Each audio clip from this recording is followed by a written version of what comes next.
Sleep apnea and heart disease. What is the connection between sleep apnea and heart disease? The connection between sleep apnea and heart disease is evolving very rapidly.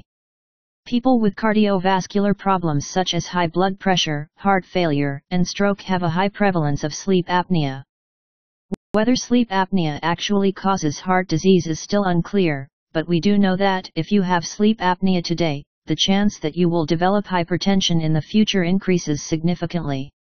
One of the problems in defining the relationship between sleep apnea and heart disease is that people with sleep apnea often have other coexisting diseases as well. If you treat people with high blood pressure and sleep apnea, or heart failure and sleep apnea, the measures of blood pressure or heart failure are significantly improved.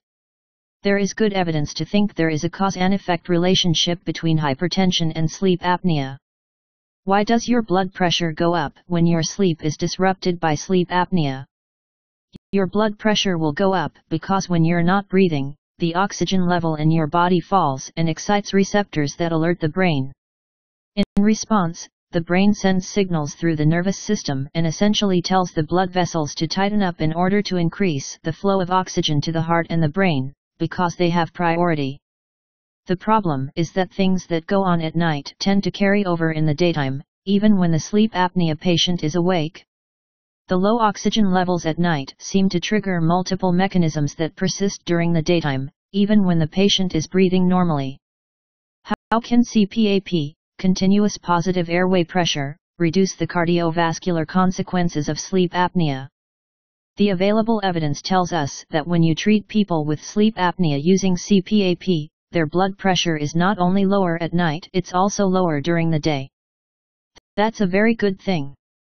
Moreover, people with atrial fibrillation, a common type of irregular heartbeat with sleep apnea that is appropriately treated, have only a 40% chance of coming back for further treatment of their atrial fibrillation. If their sleep apnea is untreated, the chance of a recurrence of atrial fibrillation goes up to 80%. The message to heart patients with sleep apnea is, with treatment of your sleep apnea, your chances of improvement are considerably better. This presentation was from Dr. Virend K. Summers, is Professor of Internal Medicine in the Division of Cardiovascular Diseases at the Mayo Clinic in Rochester, 2004.